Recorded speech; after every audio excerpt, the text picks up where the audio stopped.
Kita bersyukur kerana kita dapat meneruskan ibadah puasa kita. Nampaknya masa berlalu dengan cepat. Diam tak diam sudah masuk hari yang ke 13,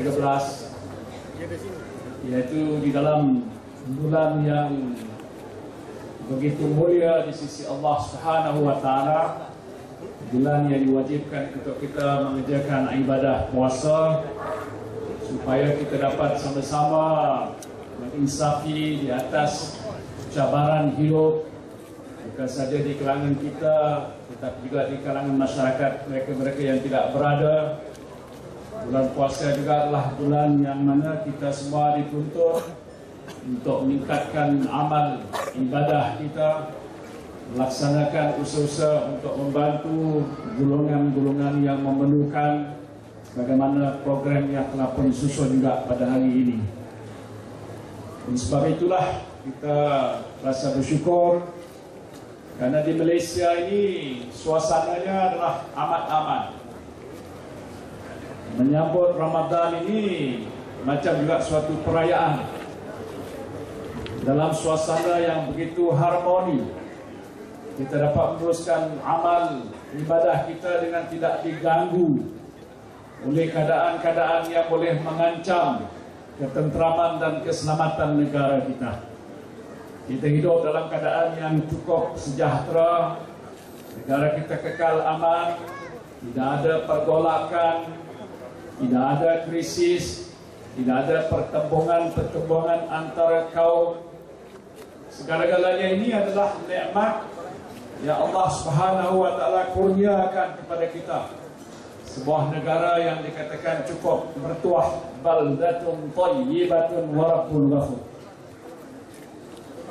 Kita sebutkan hal sebegini supaya kita insaf dan kita juga bersyukur kerana nikmat yang kita umat Islam dan juga masyarakat Malaysia kecapi pada hari ini tidak dapat dikecapi seperti mana yang berlaku di banyak negara-negara Islam yang lain di dunia. Waktu kita berada di sini dalam suasana yang tenteram, bersedia untuk menghadapi berbuka puasa, rasa seronok, umat Islam yang berada seperti di Syria, ada pergolakan, pertempuran yang berlaku di kalangan puak yang menyokong kerajaan dan juga mereka-mereka yang lain yang menentang. Telah pun timbul keadaan huru-hara. Kalau dilihat dalam peti televisyen, bangunan-bangunan yang sudah dibom. Aleppo, sebuah kota warisan sejarah dunia. Saya pernah ke sana dalam lawatan rasmi waktu saya jadi Menteri Pertanian dahulu.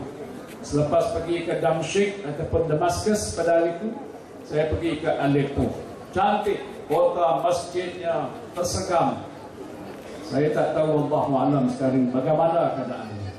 Yang jelas wajah-wajah anak-anak, ibu-ibu yang sudah agaknya menjadi pelarian. Keadaan tempat itu sudah lagi tidak aman.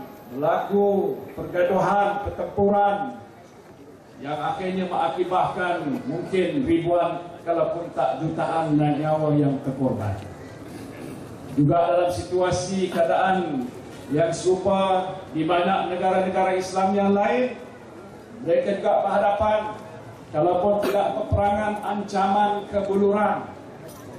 Negara-negara seperti Somalia, Sudan dan banyak negara-negara Afrika yang dalam keadaan yang sama juga berhadapan dengan krisis. Berlaku antara kumpulan puak-puak berbunuh sesama sendiri. Dan juga dalam keadaan yang sama, kerajaan mereka tak dapat menguruskan dan mentakdirkan negara mereka dalam keadaan yang sempurna. Rakyat mereka kebuluran. Kalau dilihat dalam gambar-gambar wajah-wajah kerangka-kerangka manusia yang seperti sudah separuh mati, tidak mencukupi, tidak dapat makanan dan minuman yang cukup. Kawasan-kawasan tanah yang tidak dapat dimaju dan dibangunkan kering kontang kerana tidak ada sistem pengairan. untuk membolehkan tanah itu ditumbuhi dengan tanaman-tanaman untuk makanan dan sebagainya. Jadi lebih banyak kita membicarakan soal sebegini, lebih insaf kita tentang betapa bersyukurnya kita. Mungkin kita dah biasalah berpuluh-puluh tahun duduk di Malaysia ni, jadi rakyat. Umur saya pun dah 65 tahun, tapi macam orang muda. Tuan-tuan di sini pun begitu juga segak lagi. Dan si Mak Nur pun walaupun usia sudah tinggi, tapi masih lagi seperti wajah orang muda. Mungkin makan bagus. Saya sebutkan ini untuk mengingatkan kita bertuahnya kita ini. Dan sebab itu kita harus mensyukuri nikmat yang Allah kurniakan kepada kita ini.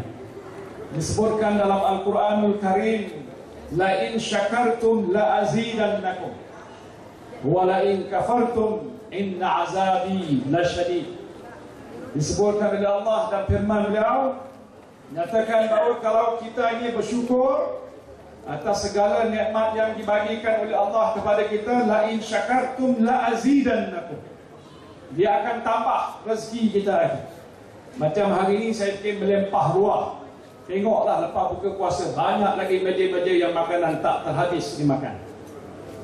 Hari waktu majlis Ramadan ini banyak tempat menghadiahkan makanan-makanan bubur lambuk percuma. Datuk Tengku Adnan ahli Parlimen Putrajaya beritahu dia bagi makan free dalam bulan puasa lagi. Tapi pasal banyak orang tak makan, jadi mungkin orang tak makan siang hari. Tapi dia kata boleh pergilah mana-mana restoran di Putrajaya, beritahu saja semua bilnya akan ditanggung oleh ahli Parlimen Putrajaya. Betul?